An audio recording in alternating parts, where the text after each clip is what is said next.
welcome to the Mysteries Podcast. In my previous podcasts, I started to delve into the rich Celtic history of Britain, with the tale of Avalon and Somerset and Cornwall, the myth surrounding the Holy Grail, and the legendary King Arthur, which took us on a fascinating journey through tin mines and even the Middle East, with connections to biblical figures like Joseph of Arimathea and Jesus Christ. Our exploration then led us to the enchanting Welsh Valley, where we uncovered the captivating stories found within the red and white books and the Mabinogi. These Welsh tales shed light on the origins of the Welsh valleys, touching upon intriguing subjects such as giants and dragons and enigmatic Welsh bards and the ancient Druids. It was within these stories that the Emerald Islands were mentioned. Now, in this third episode of the Mysteries Podcast, we will be immersing ourselves into ancient mythology of Ireland. Our focus will be on the Book of Invasions and the fascinating monoliths that are still seen on the island today. If you are new to this podcast and would like to catch up, you can find the first and second episode in the video section titled Avalon and Wales and the Land of Giants. Brace yourself for episode 3, The Mists of Eiru.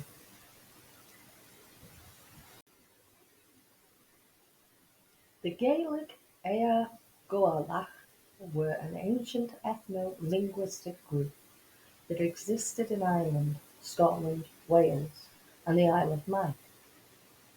They spoke a primitive form of Gaelic, which was the oldest known language until the 17th century. This language predates the Anglo-Norman conquest and was passed down through generations in the form of songs, poetry, and stories, much like the Welsh and the Cornish traditions. In these times, chieftains were crowned as high kings, and the history of the Gaelic Islanders is often entwined with a long list of invasions by other tribes. The conversion to Christianity in the early 5th century provided an opportunity to learn more about the Celts and their Gaelic indigenous islanders. Christian monks recorded Irish mythology and the Brecon lore, which was supposedly passed down through oral tradition. These stories, however, were influenced by Christian monks' belief as the monks transcribed and altered them. Similar to the Welsh triads with their red and white books, the monks organised the Irish stories into cycles. These cycles consisted of the mythological cycle, the Ulster cycle, the female cycle, and the king cycle. Within the mythological cycle, there are tales of the Tuath Di Dynan, a group of godlike beings who were named after the goddess Danu and was believed to be the mother of the gods. These supernatural beings are mentioned in the Book of Invasions, which provide an insight into the ancient Gaelic culture. These cycles are written accounts that were collected by the monks, who ended up being medieval historians a little later, believed by some who speculate that they may be bards or even druids. The text known as the Book of Invasions was written in the 11th century by an unnamed author and serves as both history and foundation of Ireland. To truly understand Ireland, we must take a look closely and to examine this book. The Book of Invasions chronicles numerous invasions that occurred in Ireland over a span of 700,000 years. It blends Celtic mythology with tales influenced by the Bible, with several of the characters of the book claim to be descendants of the biblical figures like Noah. The story of the cataclysmic flood, similar to the one in the Bible, also finds its way into this text, which showcases an influence also of Greek mythology. For a time, this book was widely accepted as Ireland's history by scholars until the 19th century, when it became to be viewed as medieval Christian pseudo-history. However, it still contained valuable Celtic myths. Some believe that this text was written to counter the history that the Romans would have penned, asserting the Irish's own unique narrative within the context of the conquest, seeing as the Romans never really could conquer Ireland physically. The Book of Invasions highlights several major invasions. The first settlers, led by a woman named Sisera, who was supposedly a relative of Noah, arrived on the island 40 days before the Great World Flood, along with 50 women and 3 men. Unfortunately, they did not survive except for one man, called Fintan. The second wave of settlers arrived 300 years later, led by a man called Pothelon, accompanied by 8 travellers.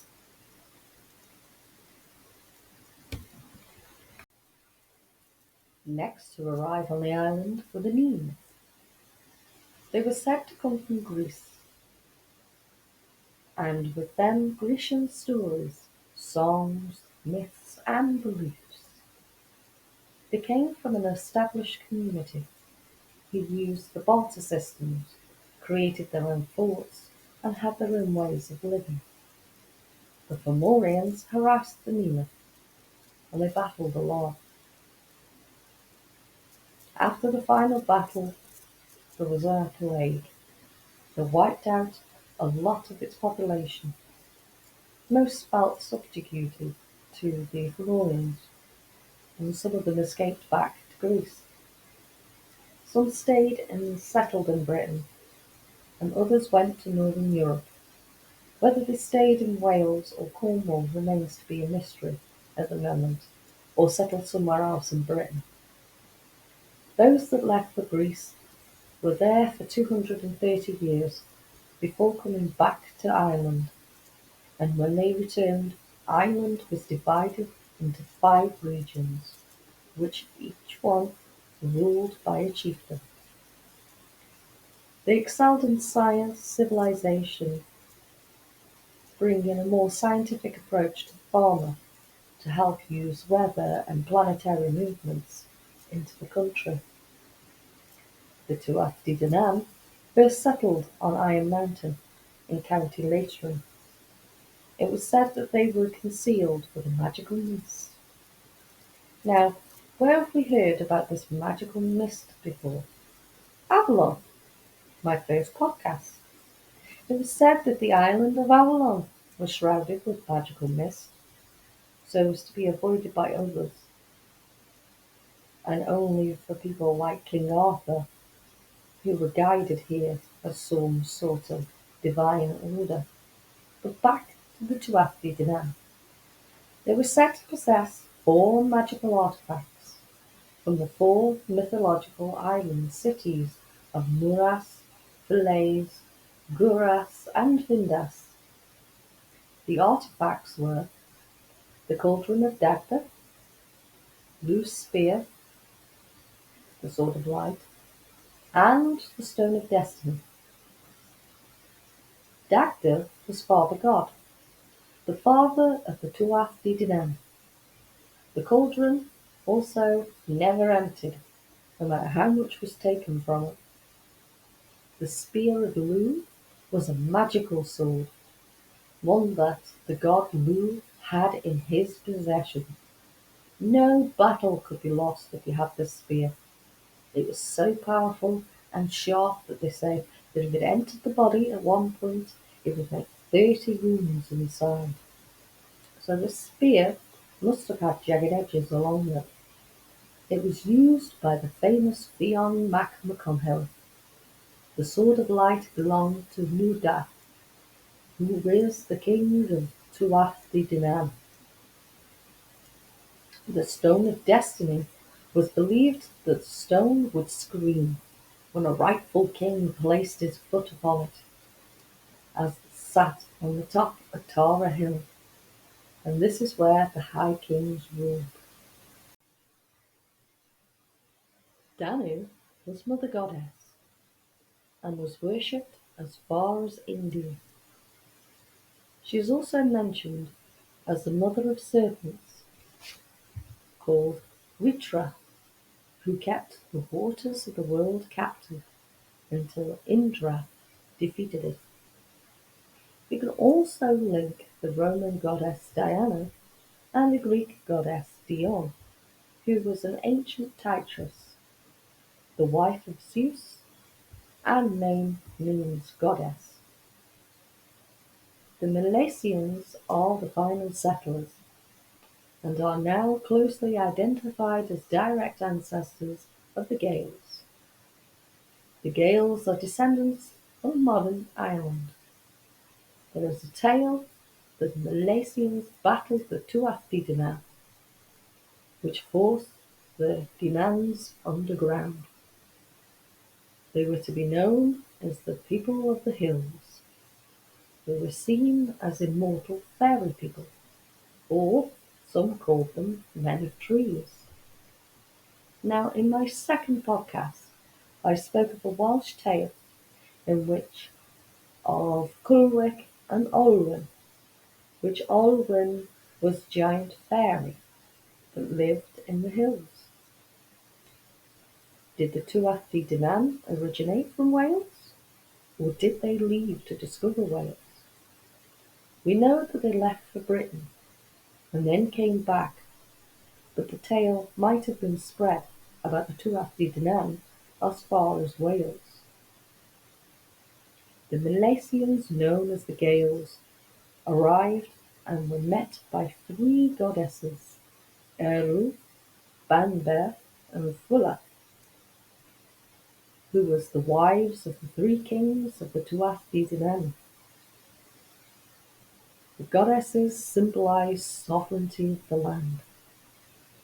These goddesses blessed them as they landed, and the goddesses battled, and whoever won the battle, they would name the island after her. Eiru, the name in Gaelic, means island. The island was divided into two. The Milesians were above ground, and the land below ground to the Tuath-de-Danann, maybe giving this the divide of Northern Ireland to the west. The Fomorians were said to come from the sea to the earth, and were seen as monstrous giants. In Greek mythology we have numerous stories, such as the Titans, Cyclops, and goat-like giants. The Fomorians were also enemies of the Tuath-de-Danann. The story goes, the Fomorians came to Ireland after a great flood. They lived from fish of the sea, as they were fisher folk, and fought a clan called Parthenons, who arrived 200 years earlier than them. After the battle, again there was a great plague, and the people of Parthenia died. The Parthenons were seafarers from the Middle East, descendants from Ham, and the son of Noah. Where have we heard this before? I briefly touched upon the subject of the Middle East being a part of the Celtic mythology when I discussed Glastonbury and King Arthur in my first episode, Avalon. But back to the story. Named were a new clan from Conad, son of Fabar, and Mork, the son of Dela. who had several battles in killing their kings Gan and Sigan. These tales derive from the annuals of the Four Masters, which appear in the King's Cycle. The foundation, which is creator myth, gives two parts of the beginning of Ireland, bringing the second part to the mythological cycle, the battle of Mathura of the gods Lu and Bala as good god and bad god, good versus evil, with Bala having an evil eye. Bala is said to watch over the battles with his evil eye located in his forehead. Maybe Bala was like a cyclops. He never interfered with any battle, just watched from above. He said it was to decide the fate of the battle or to help create wars between clans. Then came the Nenans, who were named from Need, the son of Agamemnon, from the Greeks of Scathia, who came with 40 ships, but only one reached Ireland. They worked their agriculture on the land and gave Ireland green pastures for grazing oxen and horses. They were good as farmers. The Formarag challenged them to their pastures in battle. The Foramag won a few battles, but the Minoans kept some land. The Tuatha De Danann were said to spread out to populate north and east. When the Tuatha De Danann returned, it was prophesied and led to the great battle of the plains of Mortoira, as the returning tribe wanted acceptance from the Fur Bulag. Tuatha De Danann were victorious and agreed to live with the Fur Bulag, giving Conrad the West tribe. They lived and ruled Ireland for centuries. The Milesians, known as the Gahils, who were descendants from Gahilglas, who was supposedly be at the Tower of Babel, in what is said to be situated in Scathia.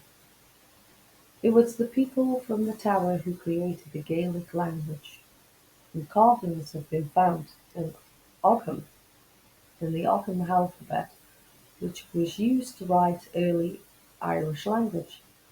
400 inscriptions are found in stone monuments throughout Ireland and west of England and Pembrokeshire and Wales.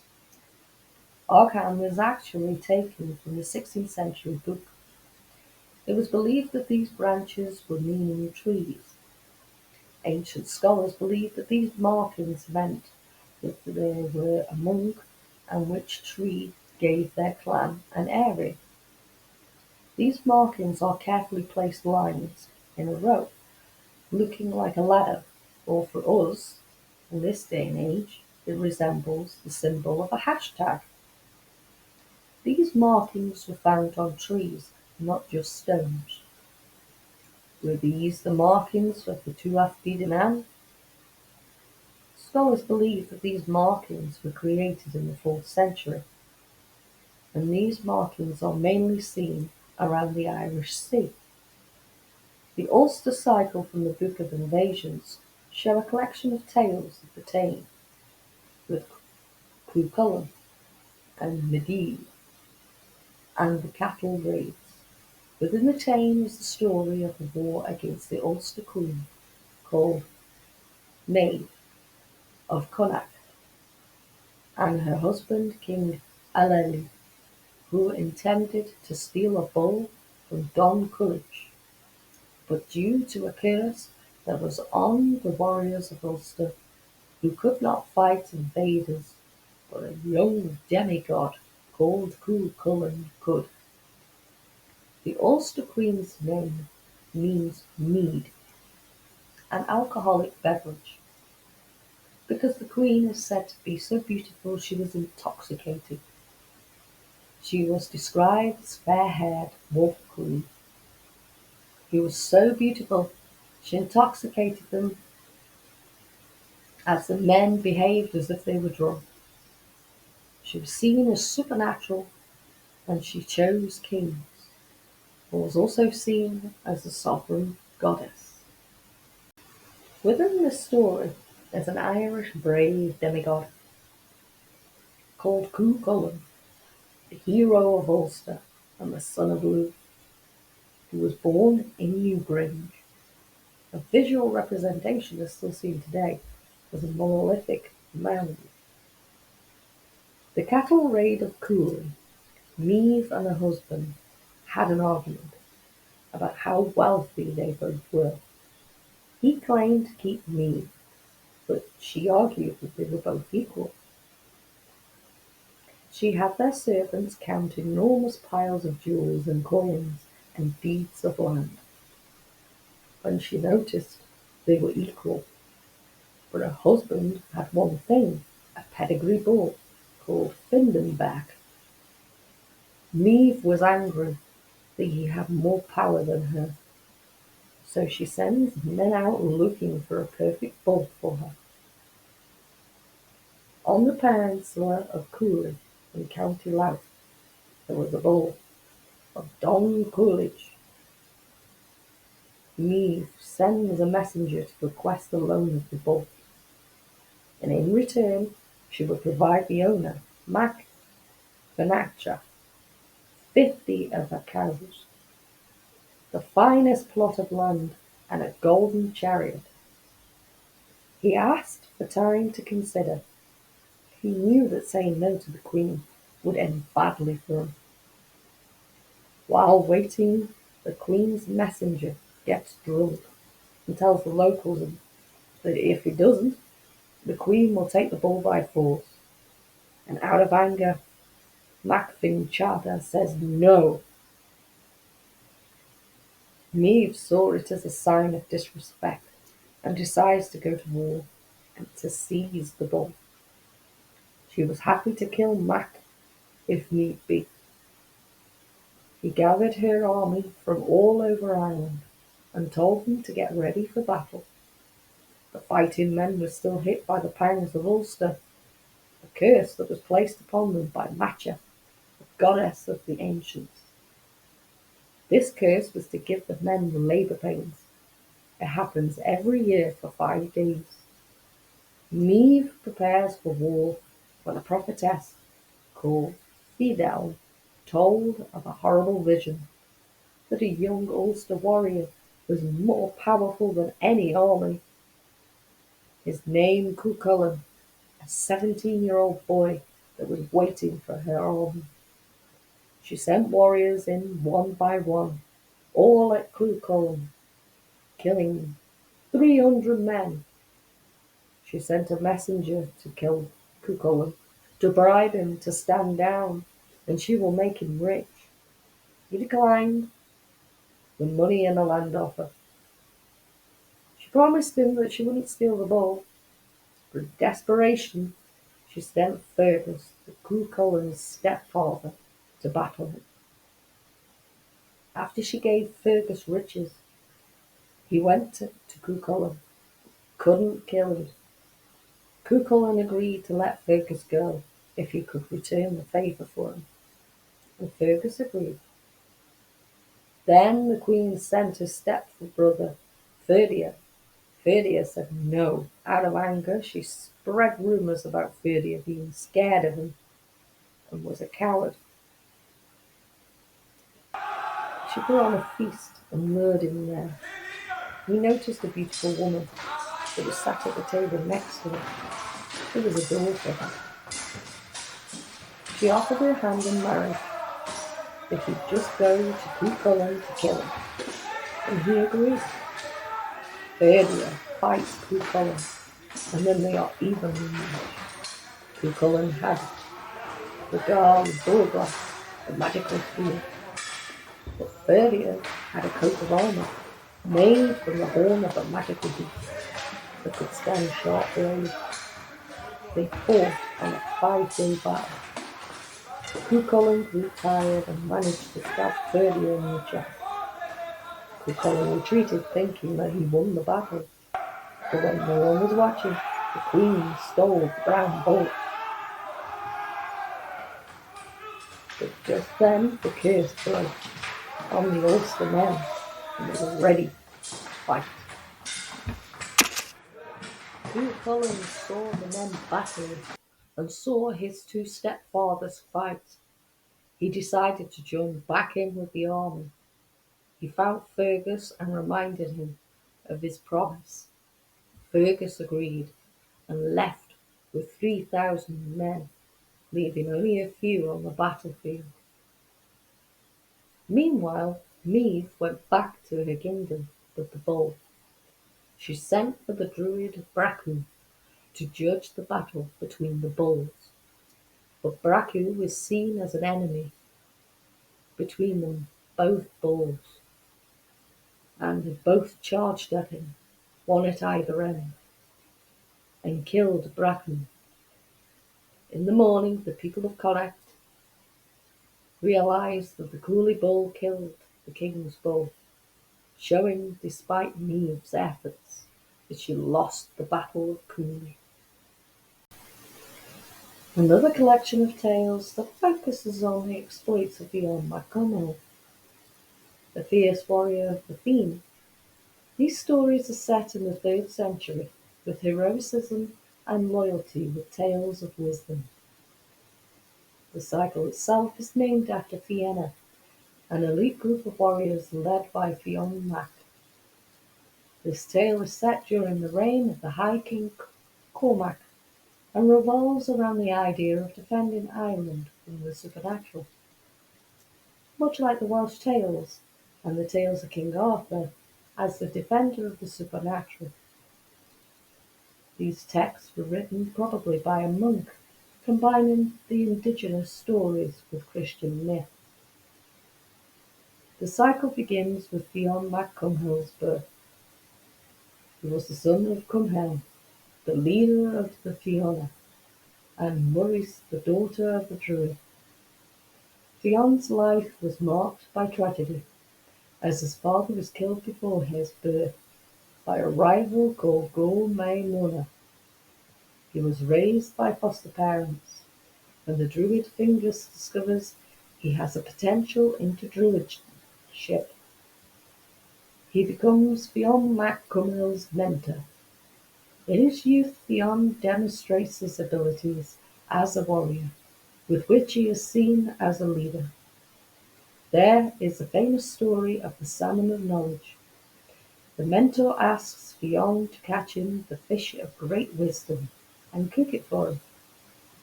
While cooking this magical fish, Fionn burns his thumb. He places his blistered thumb in his mouth and he becomes knowledgeable. He is capable of knowing what the future holds. He becomes a seer. As Fionn gets older, he decides he wants to avenge his father's death and claim his rightful place on the high throne. Fionn defends Gol mac Mona and is seen as a leader of the warriors. Under Fionn, the Fionan warriors become unbeatable force in Ireland. Another story of Fionn, and the story of Samhain, the light festival in Ireland. Tara is set alight every Samhain. Aline puts people to sleep with a magical tune. Fionn inhales poison from his spear to prevent him from falling asleep with the rest of them. Loose spear is originally the Tuath de Danann spear. The spear, coincidentally, is mentioned in a medieval church book called Apocrypha. But the story of the spear originates from the Middle East. As we know, the monks Christianized the oral stories. Did they mix Fionn's story with the spear of destiny? Could the spear of destiny have been brought across to Ireland? We know the Holy Lance was procured by Charlemagne, who at the time of Britain had his empire in Cornwall. Could the Tuath de Danann be the visitors of the Cornish? So, when the prophecy of the Tuath de Danann's return to Ireland, We know they returned with the magical spear. We know the Pope crowned Charlemagne as King of the West, and Charlemagne carried the spear of destiny and dropped it mid-battle. Many cultures believe in the power of the spear of destiny. To lose or to drop this spear means the owner has lost all battle, as the spear was seen as unbeatable in battle. Every army wanted it for themselves. Could this just be a coincidence? Another story of Mac Cumhale was he created the giant causeway. The young Mac Cumhale met his wife out hunting. She was a deer who turned into a beautiful woman. She bore him a child called Osa, but transformed back into a deer again and separated from the family. There's another story. The Fionn was seen as a giant. Fionn built the causeway to go to Scotland to battle a rival giant called Benadonna. When Fionn arrives in Scotland, he sees the Scottish giant was asleep and notices his size. He sees that this giant is bigger than him. Fionn's wife dresses him up like a baby. When Benadonna comes looking for him, she tells him Fionn is not home and not to wake the baby. Benadonna sees how big the baby is and wonders how big Fionn is. The Scottish giant turns away and fled back to Scotland, ripping up the causeway as he leaves. The causeway is still seen here today. The salmon story is comparable to the Welsh story of Carrowen, its blue cauldron of wisdom, and Sigurd's the dragon slayer, who burnt his finger cooking a dragon heart, who then gains the ability to understand bird song. The last story of Oisin brings us into the king's cycle. In Oisin, the son of Fionn leads us on a magical journey to Tir na Nog, the mystical lands of eternal youth. The warriors of Fionn were hunting on the shores of Loch Lene when he falls in love with a beautiful blonde riding a horse, Niamh Sinar. She invites him to her land in Tir na Nog, under the water of Loch Lene in Kilkenny. This is the spring of eternal youth, much like Proran and Rhiannon in the Welsh mythology, where Rhiannon rides a white horse. Oisin was happy in the Tir na Nog with Niamh. After 3 years, he wanted to visit his family, but Niamh warns him that the land of the mortals was 300 years, and if he would return, he was to age quickly. Oisin sets off on horseback, being careful not to place his feet on the ground. He saw that the land had changed. St. Patrick was converting people to Christianity, and churches were being built. He came across a group of men who were trying to clear the path of a large stone boulder. Oisin was said to move it with one hand and still be on horseback, but the stirrup broke and he landed on the floor and turned into an old man. The mention of St. Patrick brings us into the king's cycle. St. Patrick was born in Wales, Brecon. When he was a boy, he was kidnapped by an Irish chieftain called Niall. He lived in the northeast island when he had a vision from God who told him how to escape Ireland. Years after his escape, he studied religion and became a priest. While Wales was under the rule of Pope Celestine, who commissioned Patrick as a bishop and sent him back to Ireland to convert people to Christianity. A tale involving St. Patrick was that he visited a Neolithic tomb thought to be a giant's resting place. He said it was to raise the giant, baptize him, and return him to his grave. In his missionary he converted the island to Christianity. The body of St. Patrick was wrapped into a shroud and placed in an oxen cart, and was buried in the Down Patrick, where his boulder reads Patrick. The sun was set to be in the sky for 12 days and nights, and would not set. Fionn was 10 years old when he fought a fire-breathing man of Tuath de Danann, who came to cause chaos on Torah every year on the festival of Samhain for 23 years, lulling men to sleep and burning down the city. Now there's a story involving Patrick going to Torah, the capital, and lighting a fire on Samhain. The High King was furious with him and sent St. Patrick to build a church somewhere else. The Church of Armagh on the year 445.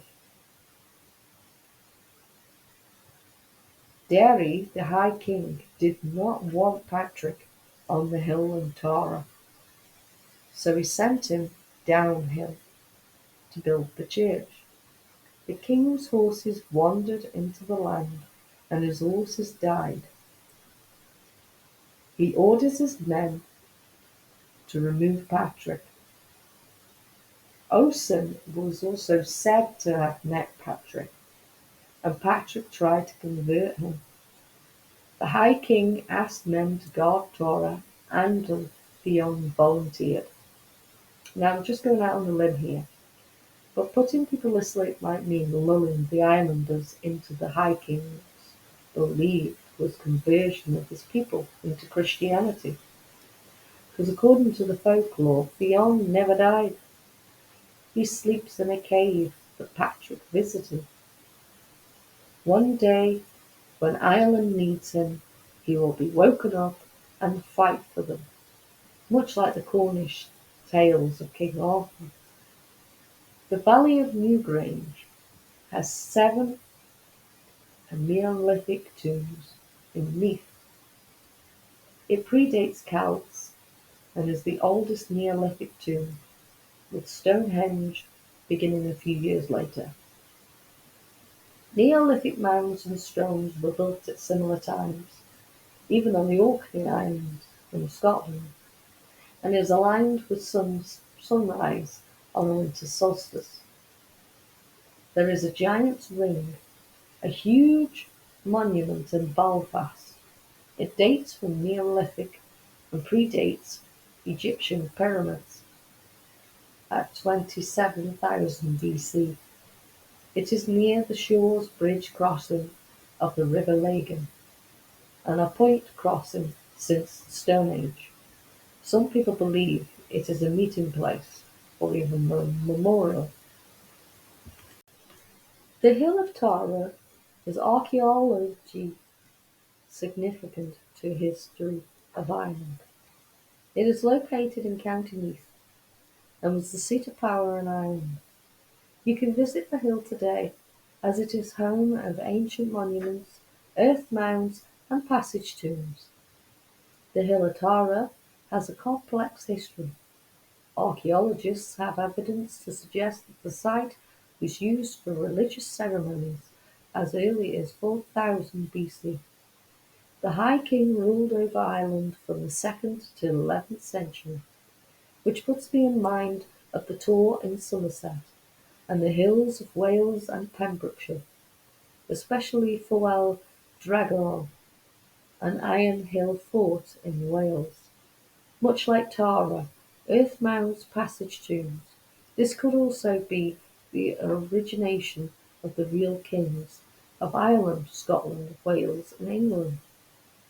The Celts once believed that the hills had entrances to other worlds. and we are now learning about underground tunnels and cities that are underneath our feet in most cities and towns around the world.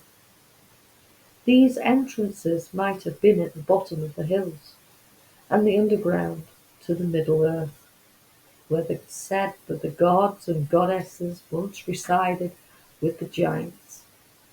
The hills of Tara is associated with the story the Mound of the Hostages, for hostages were believed to have been taken from battles. The passage tombs are 25,000 BC, and Leafael, the Stone of Destiny, was brought by the Tuatha Danann and was used by every king since. The Stone of the Seven Sons were also said to be placed upon the hill. The first High King of Ireland was Eiru, who claimed lordship over Ireland. High Kings date back as far back as 1500 BC. Then Sglain mac Della was short-lived, as he died at Dindring. His burial place is the Mound of Slane. After his death his brother Rudveig took the kingship, but after 2 years he died of the plague. Sigan mac Della became High King and ruled for 5 years, but he was killed by his brother's grandson to the throne. The Bluag were kings from 1477 BC, when the Tuatha Danann invaded Ireland. Malachi Melruni survived between 846 and 860 AD and died after a 2-year reign. The King's cycle reveals the timeline of history, that all battles and the tales of the Táin, and the cross-references that we have of them, getting a broader spectrum of understanding of their legendary tales. So in conclusion, the richness of the Celtic history is evident throughout various sources. Firstly, we have the book known as the Book of Invasions. Even though it was written by an unknown author, a monk, which provides a detailed account of Celtic heritage. Additionally, the presence of Neolithic mounds and standing stones standing as a testament to the ancient roots of the Celts. Moreover, the tradition of the oral telling that was preserved in history and passed down through generations. And lastly, the ancestral connection of the Celts, stretching from Africa and the Middle East to Greece, making their influence widespread. This connection to Celtic history courses through the bloodline of all inhabitants of Britain. This has been